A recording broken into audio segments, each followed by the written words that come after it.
music. அப்பவும் இப்பவும் எப்பவும் சென்னை சில்க்ஸ். அதிரடி கலெக்ஷன், சரவெடி செலிப்ரேஷன். இதை விட சந்தோஷமான மாலை என்ன இருக்க முடியும்? என் அருமை தம்பி,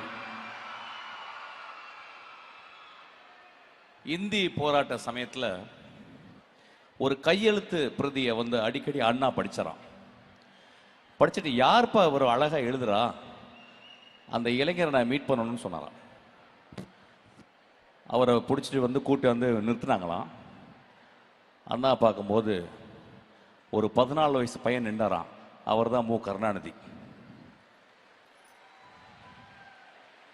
அவர் ஷாக் ஆயிட்டாராம். என்னப்பா, நான் ஒரு 30 வயசு இருக்குன்னு நினச்சா, நீ 14 வயசுல இருக்கு, நீ ஸ்கூலுக்கு போகலையான்னு. இல்லைங்க அண்ணா, நான் ஸ்கூலுக்கு போகிறது இல்லை அப்படின்னாராம். அதெல்லாம் வேணாம், முதல்ல நீ ஸ்கூலுக்கு போ, அதுக்கப்புறம் தான் அரசியல், அதுக்கப்புறம் தான் போராட்டம்னாராம். வீட்டுக்கு வந்துட்டாராம். அண்ணா சொன்னதை தட்ட முடியாது. ஆனால் வீட்டுக்கு யோசிச்சுட்டு, அண்ணா சொன்னதை தட்ட முடியாது, ஆனால் நான் தட்டுறேன், அது அண்ணாவுக்கு தெரியாமல் இருக்கட்டும், கடைசி வரைக்கும் ஸ்கூலுக்கே போகலையாம். அவர் ஸ்கூலுக்கு போகாமல் வாழ்ந்ததுனால தான் நீங்கள்லாம் ஸ்கூலுக்கு போகிறீங்க. இதை மறக்கவே கூடாது. நாங்கள் படிச்சுக்கிட்டே இருக்கோம். நான் இப்போ காரில் வரும்போது ஒரு பஸ்ஸு போகுது. அந்த பஸ்ஸில் திருநங்கைகளுக்கும் திருநம்பிகளுக்கும் ஒரு திட்டம் அப்படின்னு இருக்கு, சிறகுன்னு ஒரு திட்டம். நாங்கள் 2 பேரும் அரசியலுக்கு அப்பாற்பட்டவங்க. ஆனால் அந்த குடும்பத்தில் தான் நாங்கள் எப்பயுமே இருக்கிறோம், எப்பயுமே கூட பழகிக்கிட்டே இருக்கோம்.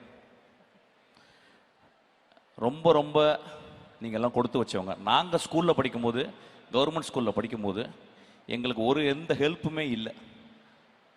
ரொம்ப ரொம்ப கஷ்டப்பட்டு ஒவ்வொரு வருஷமும் நாங்கள் படிக்கிறதுக்கு அவ்வளோ கஷ்டப்பட்டு வந்தோம்.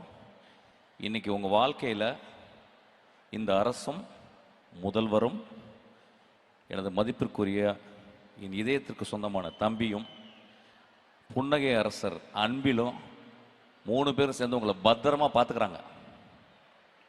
அதை மறக்கவே கூடாது. அவ்வளவு நல்ல திட்டங்களை உங்களுக்கு படிக்கிறதுக்காக சொல்கிறாங்க. நீங்கள் படிக்கணும். இனி வாழ்க்கையில் உங்களுக்கு எந்த முட்டுக்கட்டையுமே கிடையாது, எந்த முட்டுக்கட்டையும் கிடையாது. உங்கள் வேலை படிக்கிறது தான். உங்களுக்காக எல்லா செலவையும் எல்லா பொறுப்புகளையும் உங்கள் தாய் தந்தை போல முதல்வர் ஐயா உங்களை பார்த்துக்கிறாரு. துணை முதல்வர் அதை வழி நடத்துகிறாரு. எல்லா நல்ல திட்டங்களும் மக்களுக்கு போய் சேர மாதிரி அன்பில் பார்த்துக்கிறாங்க. நான் அவங்க 3 பேருக்கும் பர்சனலாக நான் கடப்படுறேன்.